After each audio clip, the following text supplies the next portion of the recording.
എല്ലാം കൊണ്ടും ഞാൻ വല്ലാതെ തളർന്നിരുന്നു. എൻ്റെ ഓർമ്മയിലുള്ളതെല്ലാം ഞാൻ അച്ഛനോട് പറഞ്ഞു. പക്ഷേ അന്ന് ആ 17 വയസ്സുകാരന് പ്രതികരിക്കാനോ പകരം വീട്ടാനോ കഴിഞ്ഞില്ലെങ്കിലും മുരളിയങ്കിൾ വഴി ഞാൻ അന്വേഷിച്ചു. ഓഫീസിലെ രേഖകളെല്ലാം കത്തി നശിപ്പിച്ചു.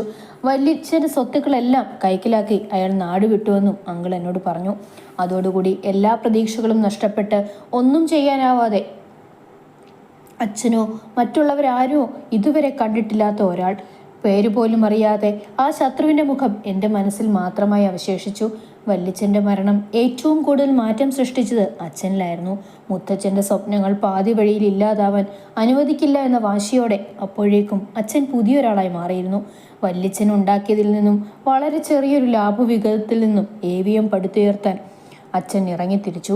അച്ഛൻ്റെ കഷ്ടപ്പാടും കഠിനാധ്വാനവും വെറുതെയായില്ല. വളരെ കുറച്ചു കാലം കൊണ്ട് തന്നെ ബിസിനസ്സിൽ അച്ഛൻ്റെതായ ഒരു ചൂടുറപ്പിച്ചു. മുത്തച്ഛൻ്റെയും വല്യച്ഛൻ്റെയും സ്വപ്ന സാക്ഷാത്കാരം പോലെ അച്ഛൻ പടുത്തുയർത്തിക്കൊണ്ടുവന്ന സാമ്രാജ്യമാണ് ഇന്നത്തെ AVM. വളരെ കുറച്ചു കാലം കൊണ്ട് തന്നെ തൻ്റെതായ നിലപാട് ഉറപ്പിച്ചു. ഒരു വലിയ ബിസിനസ് എംപയറാവാൻ അച്ഛന് കഴിഞ്ഞു. പക്ഷേ അപ്പോഴൊന്നും എൻ്റെ അച്ചുവിൻ്റെ വേർപാടിൽ നിന്നും മോചനം എനിക്ക് ലഭിച്ചില്ല. അവളുടെ അസാന്നിധ്യം എൻ്റെ മനസ്സിനെ തളർത്തിയിരുന്നു. അത്രമേൽ നമ്മൾ സ്നേഹിക്കുന്ന ഒരാളുടെ വേർപാട്, അത് നമുക്കുണ്ടാക്കുന്ന ആഘാതം അത്രയേറെ വലുതാണ്. ആരോടും സംസാരിക്കാതെ ഒരു മുറിയിലേക്ക് മാത്രമായി ഞാൻ ഒതുങ്ങിക്കൂടി. എൻ്റെ ലോകം അതായി മാറി. അച്ചുവില്ലാത്തൊരു ജീവിതം. അവളുടെ കളിചിരികളും കുറുമ്പുകളും എന്നെ ഇല്ലാതാക്കിക്കൊണ്ടിരുന്നു. ഓരോ നിമിഷവും എൻ്റെ ഉറക്കം കളഞ്ഞുകൊണ്ടിരുന്നു. പോകെ പോകെ ആരോടും സംസാരിക്കാതെ ഞാൻ വല്ലാത്തൊരു അവസ്ഥയിലേക്ക് എത്തിപ്പെട്ടു. കാർത്തിയുടെയും അഭിയുടെയും സ്നേഹത്തിനും കളങ്കമില്ലാത്ത ആത്മസൗഹൃദത്തിനു മുന്നിൽ എൻ്റെ മനസ്സും അടിയറവ് പറഞ്ഞു. എന്നെ പഴയ അർജുനാക്കാനുള്ള അവരുടെ ശ്രമങ്ങൾ ഒരു പരിധിവരെ വിജയിച്ചു. സാധാരണ ജീവിതത്തിലേക്ക് പതിയെ പതിയെ ഞാൻ തിരിച്ചു വന്നു. പിന്നീടാണ് ഹയർ സ്റ്റഡീസിന് ഞാൻ വിദേശത്തേക്ക് പോകുന്നത്. ഒരു മാറ്റം ഞാനും ആഗ്രഹിച്ചിരുന്നു. പഠനം പൂർത്തിയാക്കി വന്ന എന്നെ ഒരുപാട് ജന്മങ്ങളുടെ സ്വപ്നമായി അച്ഛൻ പടുത്തുയർത്തിയ AVM എൻ്റെ കൈകളിൽ ഏൽപ്പിച്ചു. ചതി കൊണ്ടോ എന്തെങ്കിലും പിഴവ് കൊണ്ടോ ആരെയും അത് തകർക്കാൻ ഞാൻ അനുവദിക്കില്ല എന്ന ഉറച്ച തീരുമാനത്തോടെയാണ് ഞാനത് ഏറ്റെടുത്തത്. എൻ്റെ മരണം വരെ അത് തകരാൻ ഞാൻ അനുവദിക്കില്ല. അന്ന് ആദ്യമായി നിനക്ക് നേരെ ഞാൻ കൈ ഉയർത്തിയതും അതുകൊണ്ടാണ്. ചതി, അതുമാത്രം അർജുന് ക്ഷമിക്കാനോ പൊറുക്കാനോ കഴിയില്ല ഗീതു. എന്നാൽ ഞാൻ തന്നെ കുഴിച്ചുമൂടി ആ പഴയ അർജുനെ തിരിച്ചു കൊണ്ടുവന്നതും എൻ്റെ മനസ്സിലെ മുറിവുകൾ ഒരു പരിധിവരെ ഇല്ലാതാക്കിയതും നീയാണ്. നിന്റെ സ്നേഹമാണ്. ആ നിനക്ക് വേണ്ടി എല്ലാം മറക്കാൻ ഞാൻ തയ്യാറാണ് ഗീതു. പകയോ പ്രതികാരമോ ഒന്നും വേണ്ട. എനിക്കതിനേക്കാൾ എത്രയോ വലുതാണ് എനിക്ക് നിന്നോടുള്ള സ്നേഹം. നീ മാത്രം മതി എനിക്ക്. പകരം വീട്ടിയാലും എനിക്ക് നഷ്ടപ്പെട്ട ഒന്നും തിരിച്ചു കിട്ടില്ല. ഈ ഭൂമിയിലുള്ള മറ്റൊന്നിനു വേണ്ടിയും ഇനി നിന്നെ നഷ്ടപ്പെടുത്താൻ ഞാൻ തയ്യാറല്ല. നീയില്ലെങ്കിൽ പിന്നെ അർജുനുമില്ല. എല്ലാം മറക്കാൻ അർജുൻ മനസ്സുകൊണ്ട് തയ്യാറായി. പക്ഷേ അർജുൻ്റെ കണ്ണുനീർ അത്രയും ഗീതുവിൻ്റെ ഉള്ളു പൊള്ളിച്ചു. മനസ്സിൽ അവശേഷിക്കുന്ന സംശയങ്ങൾക്ക് ഉത്തരം കണ്ടെത്താൻ തന്നെ അവൾ തീരുമാനിച്ചു. അർജുൻ്റെ മനസ്സിൽ പതിഞ്ഞു പോയതാണ് വല്യച്ഛൻ്റെ മുഖം. അതും മായ്ക്കാൻ ആർക്കും കഴിയില്ല.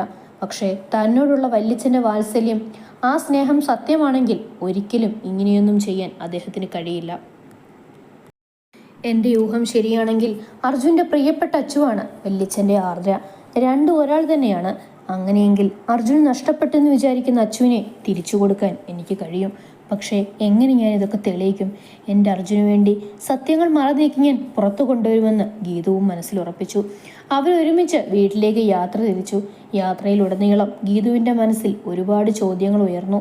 വീട്ടിലെത്തിയതും ആരും കാണാതെ സൂക്ഷിച്ച് അവൾ കണ്ടെത്തിയ ആ ഡയറിയിലേക്ക് അവളുടെ കൈകൾ നീണ്ടു.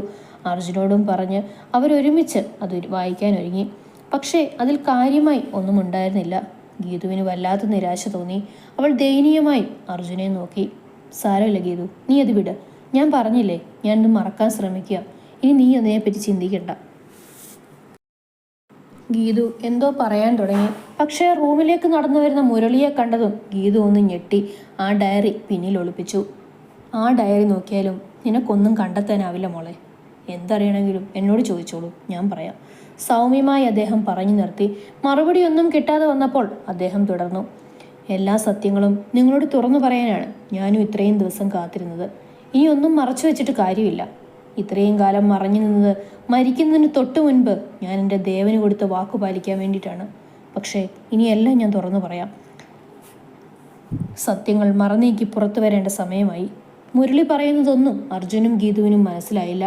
ഇത്രയും ദിവസം നിങ്ങൾ തമ്മിലുള്ള പൊരുത്തക്കേടുകൾ ഞാൻ അറിയുന്നുണ്ടായിരുന്നു. എന്നെ മോൻ കണ്ട ദിവസം നിന്റെ മുഖം മാറിയത് ഞാൻ അറിഞ്ഞു.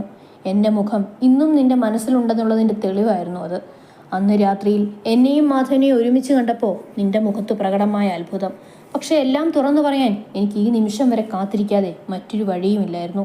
മോൻ നഷ്ടപ്പെട്ടെന്ന് വിചാരിക്കുന്ന ഇവളെ മോൻ്റെ മുന്നിൽ കൊണ്ടു നിർത്തുന്ന ഈ നിമിഷത്തിനു വേണ്ടിയാണ് ഇത്രയും ഞാൻ നാൾ ജീവിച്ചതുപോലും. ആദ്രയെ അർജുൻ്റെ മുന്നിലേക്ക് കൊണ്ടുവന്ന് നിർത്തി മുരളി പറഞ്ഞു. ഒരു നിമിഷം ഹൃദയം നിലച്ചുപോയ അവസ്ഥയിലായിരുന്നു അർജുൻ. പക്ഷേ ഇങ്ങനൊരു സംശയം നേരത്തെ തോന്നിയതുകൊണ്ട് ഗീതുവിന് കാര്യമായ ഞെട്ടലൊന്നും ഉണ്ടായില്ല. അത്രമേൽ ആ മുഖം മനസ്സിൽ പതിഞ്ഞതുകൊണ്ടാവാം ഒറ്റ നോട്ടത്തിൽ തന്നെ അച്ചുവിനെ അവന് തിരിച്ചറിയാനായി. അവൻ വിറയ്ക്കുന്ന പാദങ്ങളോടെ അച്ചുവിനരികിലേക്ക് ചുവട് വെച്ചു. പണ്ടത്തെ ആ കുറുമ്പിയിൽ നിന്നും ഒരുപാട് മാറ്റങ്ങൾ വന്ന പോലെ മുഖത്തിന് കാര്യമായ മാറ്റങ്ങളൊന്നുമില്ലെങ്കിലും ആ കണ്ണുകളിലെ കുറുമ്പും കുസൃതിയും ആ പഴയ പ്രസരിപ്പും അവൻ അവളിൽ തിരയുകയായിരുന്നു. അവളും നോക്കിക്കാണുകയായിരുന്നു വർഷങ്ങൾ കൊണ്ട് തൻ്റെ കണ്ണേട്ടനിൽ വന്ന മാറ്റം. പണ്ടത്തെ ആ 17 വയസ്സുകാരിൽ നിന്നും ഒരുപാട് മാറി പക്വതയുള്ളൊരു ചെറുപ്പക്കാരനായിരിക്കുന്നു ഇന്ന് തൻ്റെ കണ്ണേട്ടൻ. കണ്ണേട്ട എന്ന് വിളിച്ച് ഓടിച്ചെന്ന് ആ നെഞ്ചിലേക്ക് വീണവൾ പൊട്ടിക്കരഞ്ഞു. ആ ഒരൊറ്റ വിളി മാത്രം മതിയായിരുന്നു ഇത്രയും നാളും മനസ്സിൽ കൊണ്ടു നടന്ന ഭാരങ്ങൾ അത്രയും അലിഞ്ഞില്ലാതെയാവാൻ. കരച്ചിലിൻ്റെ ആക്കം കൂടിക്കൂടി വന്നു. അത് കണ്ടു നിന്ന ഗീതുവിൻ്റെയും മുരളിയുടെയും കണ്ണുകളും ഈറനണിഞ്ഞു. വിട്ടുമാറുമ്പോൾ നഷ്ടപ്പെട്ടു പോയ കളിപ്പാട്ടം തിരിച്ചു കിട്ടിയ കുട്ടിയുടെ സന്തോഷമായിരുന്നു ഇരുവർക്കും. അങ്ങോട്ടും ഇങ്ങോട്ടും ഒരുപാട് കാര്യങ്ങൾ അവർക്ക് പങ്കുവെക്കാനുണ്ടെന്ന് തോന്നിയപ്പോൾ അവരെ തനിച്ചൊരല്പനേരം വിട്ട് മുരളിയും ഗീതു മുറിക്ക് പുറത്തേക്ക് പോയി. നമ്മുടെ ജീവിതത്തിൽ ഉള്ളതെല്ലാം നമുക്ക് വിലപ്പെട്ടതാണ്. ബന്ധങ്ങളാണെങ്കിലും മറ്റെന്താണെങ്കിലും. പക്ഷേ അതിൻ്റെ വില നമ്മൾ അറിയുന്നത് നഷ്ടപ്പെട്ട് കഴിയുമ്പോഴാണ്. ആ നഷ്ടം സഹിച്ചവരായതുകൊണ്ടാവാം എത്രയൊക്കെ പറഞ്ഞിട്ടും കരഞ്ഞിട്ടും അവരുടെ ഉള്ളിൽ തണുത്തില്ല. ഇതുവരെയുള്ള പരിഭവങ്ങളും സങ്കടവും സന്തോഷവും ഒക്കെ പരസ്പരം പങ്കുവച്ചു. എല്ലാ വിഷമങ്ങളും മാറ്റി ഇതുവരെ അന്യമായിരുന്ന ഏട്ടൻ്റെ സ്നേഹം പകർന്നു നൽകി അച്ചുവിൻ്റെ എല്ലാ വിഷമങ്ങളും അർജുനും തുടച്ചു നീക്കി. മനസ്സ് നിറഞ്ഞ പുഞ്ചിരിയോടുകൂടി പടികളിറങ്ങി വരുന്ന ഇരുവരെയും കണ്ടപ്പോൾ എല്ലാവരുടെയും മനസ്സ് ഒരുപോലെ സന്തോഷിച്ചു. ഇതിനോടകം മാധവനോടും ജാനകിയോടും എല്ലാ കാര്യങ്ങളും മുരളിയും ഗീതുവും പറഞ്ഞു. എല്ലാം തുറന്നു പറഞ്ഞുവെങ്കിലും വിവാഹശേഷം ഗീതു അനുഭവിച്ച കാര്യങ്ങൾ മാത്രം മറച്ചു വെക്കാൻ അവർ ശ്രമിച്ചു. അത് തൻ്റെ അച്ഛനെ താങ്ങാനാവില്ലെന്ന് ഗീതുവിന് അറിയാമായിരുന്നു. ആ അച്ഛൻ്റെ ഹൃദയം നൊന്നത് കാണാൻ മുരളിയും ആഗ്രഹിച്ചില്ല. അച്ഛനെയും അമ്മയും ഒപ്പം കാർത്തിയെയും അഭിയെയും കൂടി അർജുൻ ഗീതുവിൻ്റെ തറവാട്ടിലേക്ക് വിളിച്ചു വരുത്തി. നഷ്ടപ്പെട്ടെന്ന് കരുതിയ അച്ചുവിനെ തിരിച്ചു കിട്ടിയ സന്തോഷത്തിൽ അവരുടെ മനസ്സും നിറഞ്ഞു. ഇതുവരെ സംഭവിച്ചത് അത്രയും മുരളിയിൽ നിന്നും കേട്ടപ്പോൾ വിശ്വനാഥൻ്റെ സകല നിയന്ത്രണവും നഷ്ടപ്പെട്ടു കഴിഞ്ഞിരുന്നു. രക്തവർണ്ണങ്ങളായ കണ്ണുകളോടെ അയാൾ മുരളിയെ ഉറ്റുനോക്കി. മറഞ്ഞിരിക്കുന്ന ശത്രുവിനോടുള്ള പക ആ കണ്ണുകളിൽ പ്രതിധ്വനിക്കുന്നത് മുരളി കണ്ടു. എല്ലാം തുറന്നു പറയാൻ അയാൾ തീരുമാനിച്ചു. നിനക്ക് ഓർമ്മയുണ്ടോ ഗായു, അർജുൻ്റെ കുടുംബത്തിൽ നടന്നൊരു ദുരന്തം? അവൻ്റെ വല്യച്ഛനായ ദേവനാഥൻ്റെയും കുടുംബത്തിൻ്റെയും മരണം. അത് സാധാരണ ഒരു ആക്സിഡൻ്റ് ആയിരുന്നില്ല. അവനെയും അവൻ്റെ കുടുംബത്തെ ഇല്ലാതാക്കാൻ ആക്സിഡൻ്റ് എന്ന് തോന്നും വിധം ഞാൻ ക്രിയേറ്റ് ചെയ്ത കൊലപാതകമായിരുന്നു. ബിസിനസ്സിൻ കാലുകുത്തിയ സമയത്ത് നമ്മുടെ അത്രയും പോലും പണമോ പ്രതാപമോ ഉണ്ടായിരുന്നില്ല ദേവനാഥന്. കാര്യമായ സ്വത്തുക്കളെയോ ആരുടെയോ ആൾബലോ ഇല്ലാതെ ബിസിനസ്സിലേക്ക് ഇറങ്ങിയ അവനോട് ഞാൻ ഉൾപ്പെടെ എല്ലാവർക്കും പുച്ഛമായിരുന്നു. പക്ഷേ എല്ലാവരെയും അത്ഭുതപ്പെടുത്തിക്കൊണ്ടായിരുന്നു അവൻ്റെ വളർച്ച. നിസ്സാര കാലയളവിൽ അവൻ്റേതായ ഒരു സ്ഥാനം അവൻ ബിസിനസ് മേഖലയിൽ ഉറപ്പിച്ചു. രാപ്പകലില്ലാതെയുള്ള അധ്വാനം, ഉന്നത വിദ്യാഭ്യാസം, ശത്രുവിനെ തിരിച്ചറിയാനുള്ള കഴിവ്, നല്ല പെരുമാറ്റം, തറവാട്ടി മഹിമ, അങ്ങനെ ആരെയും വശത്താക്കും വിധം പ്രഗത്ഭനായിരുന്നു മംഗലത്ത് ദേവനാഥൻ. കുറഞ്ഞ കാലയളവ് കൊണ്ട് അവൻ്റേതായ ഒരു സാമ്രാജ്യവും പേരും പ്രശസ്തിയും ഒക്കെ അവൻ നേടിയെടുത്തു. ബിസിനസ് രംഗത്ത് കുറഞ്ഞ കാലയളവിൽ സ്വപ്നം കാണാൻ പറ്റാത്ത രീതിയിലുള്ള വളർച്ച കൈവരിച്ച അവനോട് പുച്ഛം മാറി മാറി എല്ലാവർക്കും ആരാധനയും അസൂയയും ഉടലെടുത്തു. അവൻ അവൻ്റേതായ ബിസിനസ് സാമ്രാജ്യം പടുത്തുയർത്തിയപ്പോൾ തകർച്ച സംഭവിച്ചത് എൻ്റെ സ്വപ്നങ്ങൾക്കായിരുന്നു. എൻ്റെ ക്ലയൻസിനെ എല്ലാം എനിക്ക് നഷ്ടമായി. പതിയെ എൻ്റെ ബിസിനസ് സാമ്രാജ്യങ്ങൾ അത്രയും തകർച്ചയുടെ പടുകുഴിയിലേക്ക് വീണു. ഒരുപാട് തവണ ശ്രമിച്ചെങ്കിലും കടത്തിനുമേൽ കടം വന്നു മൂടിയപ്പോൾ എൻ്റെ സ്വപ്നങ്ങൾ പാതി വഴിയിൽ ഉപേക്ഷിക്കേണ്ട അവസ്ഥ വന്നു. ഒടുവിൽ പഴയൊരു പരിചയത്തിൻ്റെ പേരിൽ എൻ്റെ അവസ്ഥ പറഞ്ഞ് ഞാൻ ദേവനാഥൻ്റെ പാർട്ട്ണറായി. ഞാൻ ചെന്ന് കുറച്ചു നാളുകൾക്കുള്ളിൽ രാജ്യത്തിനകത്തും പുറത്തുമായി വലിയ ഒരുപാട് പ്രോജക്റ്റുകൾ അവനെ തേടിയെത്തി. അങ്ങനെ അവൻ്റെ വിശ്വസ്തനായി ഞാൻ AVMൽ സ്ഥാനമുറപ്പിച്ചു. എന്നും എനിക്കവനൊരു അത്ഭുതമായിരുന്നു. അവൻ്റെ ആശയങ്ങളും ചിന്താഗതിയും കാഴ്ചപ്പാടുകളും എല്ലാം മറ്റുള്ളവരിൽ നിന്ന് ഏറെ വ്യത്യസ്തമായിരുന്നു. അതുതന്നെയായിരുന്നു അവൻ്റെ വളർച്ചയ്ക്ക് പിന്നിലെ രഹസ്യവും. അവനോടടുത്ത് നിന്ന് അവൻ്റെ വളർച്ച കാണുന്തോറും എൻ്റെ ഉള്ളിലെ അസൂയ പതിയെ പതിയെ പകയ്ക്ക് വഴിമാറി. കാരണം അവൻ്റെ വരവോടുകൂടിയാണ് എൻ്റെ സ്വപ്നങ്ങൾ എനിക്ക് പാതി വഴിയിൽ ഉപേക്ഷിക്കേണ്ടി വന്നത്.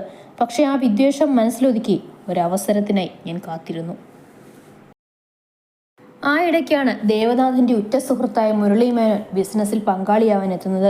അതുവരെ ദേവൻ്റെ കണ്ണിൽപ്പെടാതെ ഞാൻ നടത്തിയിരുന്ന ചെറിയ ചെറിയ തട്ടിപ്പുകൾ അത്രയും അയാൾ കണ്ടുപിടിച്ചു. എന്നെ ചോദ്യം ചെയ്യുകയും ചെയ്തു. ഇനിയത് ആവർത്തിക്കില്ലെന്ന് ഞാൻ വാക്കുകൊടുത്തു. എൻ്റെയും ദേവൻ്റെയും ബന്ധത്തിൽ ഒരു വീഴ്ച വരരുതെന്ന് ആഗ്രഹിച്ചതുകൊണ്ടാവും അത് ഞങ്ങളിൽ മാത്രമായി ഒതുങ്ങി. പിന്നീട് ഞാൻ ലാഭം നേടാനായി സൃഷ്ടിച്ച മാർഗങ്ങളൊക്കെയും അവൻ നിഷ്ഫലമില്ലാതാക്കി. അങ്ങനെ എൻ്റെ ഉള്ളിൽ അവനോടും പക വന്നു നിറഞ്ഞു. എങ്കിലും ഒരു തരത്തിലും പ്രതികരിക്കാതെ ഞാനൊരവസരത്തിനായി കാത്തിരുന്നു. അങ്ങനെ ദ ഗ്രേറ്റ് ബിസിനസ് എംപറർ രാമമൂർത്തിയുടെ Bangalore birds Mitra group of കമ്പനീസിൽ നിന്നും ബിഗ് പ്രോജക്റ്റ് ദേവനെ തേടിയെത്തിയത് ഇത്രയും കാലത്തെ അധ്വാനത്തിൽ ദ ബെസ്റ്റ് എന്ന് പറയാൻ സാധിക്കുന്ന അത്രയും വലിയ ഓഫർ. അതെല്ലാവർക്കും അവിശ്വസനീയമായിരുന്നു. അതിൽ വല്ലാതെ ദേവൻ സന്തോഷിക്കുകയും ചെയ്തു. പക്ഷേ അത് എന്നിൽ മാത്രം ഒരുതരം വാശി സൃഷ്ടിച്ചു. എങ്ങനെയും അത് തകർക്കാൻ തന്നെ ഞാൻ തീരുമാനിച്ചു. ഇനി ഇവനെ വളരാൻ അനുവദിച്ചുകൂടാ തീരുമാനത്തിൽ ഞാൻ എത്തിച്ചേർന്നു. ബിസിനസ്സിൽ ഒരു വിട്ടുവീഴ്ചയും ചെയ്യാത്ത ആളാണ് രാമമൂർത്തി.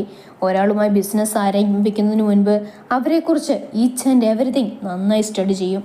ഇനി കമ്പനി ഇല്ലാതായി ദേവൻ മരണപ്പെട്ടു പോയാൽ പോലും അദ്ദേഹത്തിന് നഷ്ടങ്ങളൊന്നും സംഭവിക്കാൻ പാടില്ല. സ്വന്തം ലാഭത്തിനും നഷ്ടത്തിനും മാത്രം മുൻതൂക്കം കൊടുക്കുന്ന ഒരാൾ.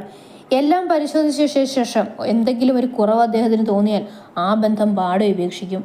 വർഷങ്ങളായുള്ള രാമമൂർത്തിയുടെ രീതിയാണത്. അവരുമായുള്ള ബിസിനസ് തുടക്കം കുറിക്കാൻ രാമമൂർത്തിയുടെ നിർദ്ദേശപ്രകാരം ആദ്യം ദേവൻ്റെ സ്വത്തുക്കളും കമ്പനിയുടെ ഡീറ്റെയിൽസ്, അതായത് എത്ര പാർട്ട്നേഴ്സ്, ആർക്കൊക്കെ എത്രയൊക്കെ ഷെയർ, എവിടെയൊക്കെ ബിസിനസ് സ്ഥാപനങ്ങൾ, കമ്പനിയുടെ ഇയർലി ടേൺ ഓവർ, ഇതിനെപ്പറ്റിയുള്ള എല്ലാ രേഖകളും, ദേവൻ തയ്യാറാക്കിയ വിൽപ്പത്രം, അങ്ങനെയുള്ള ഡോക്യുമെൻസിൻ്റെ കോപ്പീസും എല്ലാം അയാൾക്ക് കൈമാറേണ്ടതുണ്ട്. ദേവൻ്റെ വിൽപ്പത്രപ്രകാരം കമ്പനിയുടെ 80% സ്വത്തുക്കളും അവൻ്റെ മാത്രം സ്വന്തമാണ്. ബാക്കി 20%-ൽ ഞങ്ങൾ 2 പാർട്ട്നേഴ്സിനും തുല്യ അവകാശം. അവൻ്റെ 80%-ൽ 35% മകളായ ആർജ ദേവനാഥനും ബാക്കി 35% അർജുൻ വിശ്വനാഥൻ്റെ പേരിലുമാണ്. 10% ഏതോ ട്രസ്റ്റിന് ചെന്ന് ചേരും. ഈ രീതിയിലാണ് വിൽപ്പത്രം എഴുതി വെച്ചത്.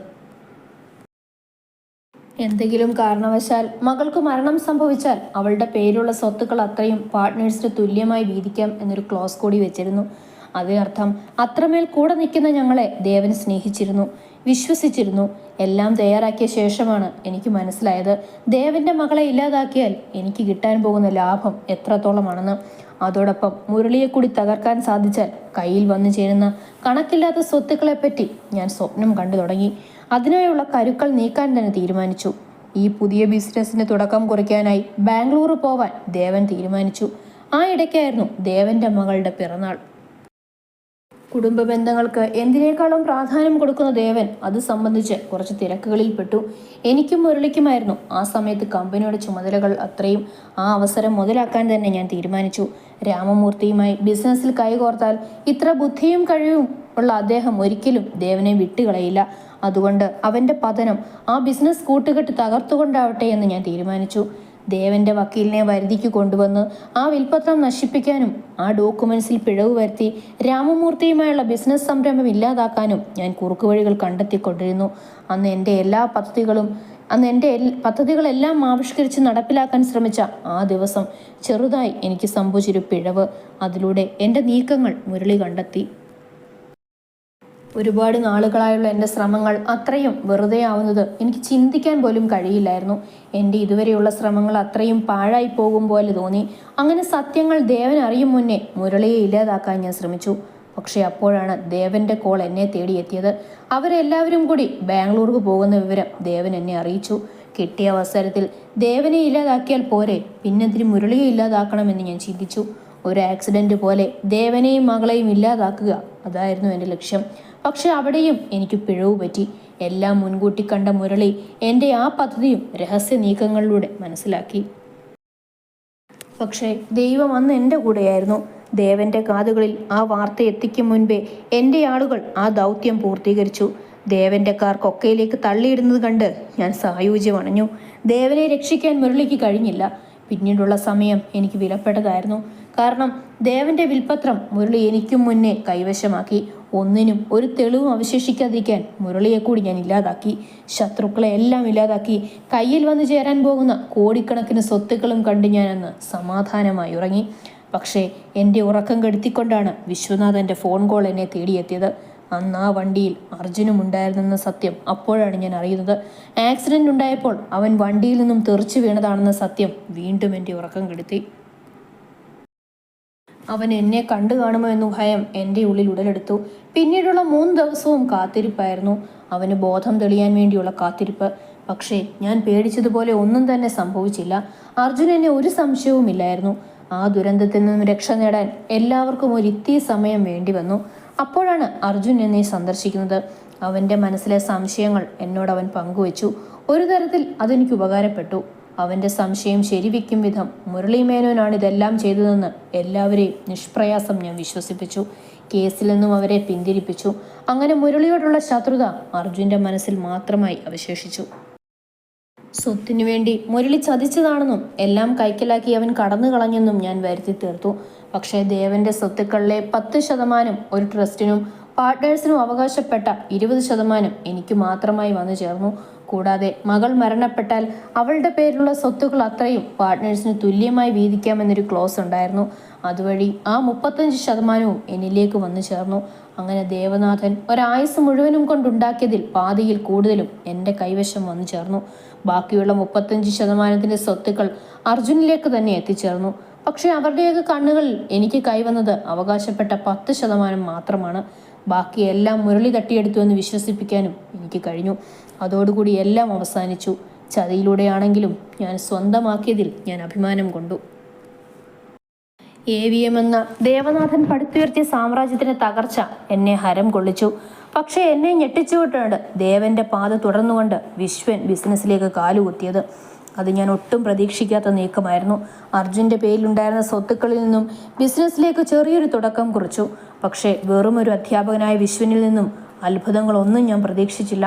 പക്ഷേ എന്നെപ്പോലും ഞെട്ടിച്ചുകൊണ്ട് ദേവനേക്കാൾ മികവോടെ അവൻ AVM പടുത്തുയർത്തി. ഞാൻ തകർത്ത രാമമൂർത്തിയുമായി തന്നെ വിശ്വൻ കൈകോർത്തു.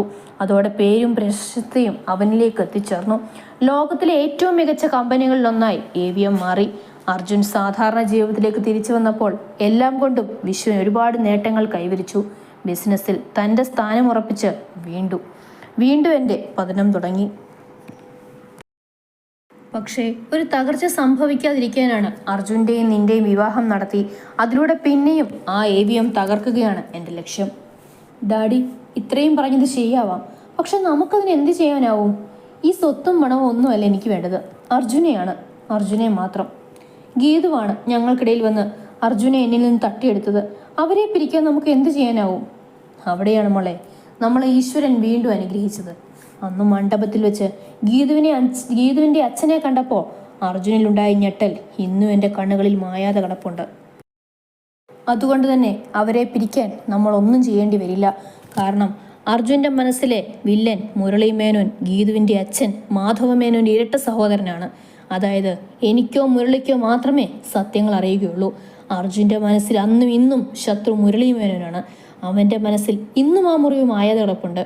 പക്ഷേ ആ കാരണം ഗീതു അറിഞ്ഞാലും സത്യം തെളിയിക്കാൻ അവൾക്ക് കഴിയില്ല. അതറിയാവുന്ന മുരളി ഇന്ന് ജീവിച്ചിരിപ്പില്ല. പതിയെ അവൻ ഗീതുവിനെ വെറുക്കും. ആ സമയം നീ അവൻ്റെ മനസ്സിൽ സ്ഥാനം പിടിക്കണം. അതിലൂടെ അവൻ്റെ സ്വത്തുക്കൾ അത്രയും വീണ്ടും എന്നിലേക്ക് എത്തിച്ചേരും.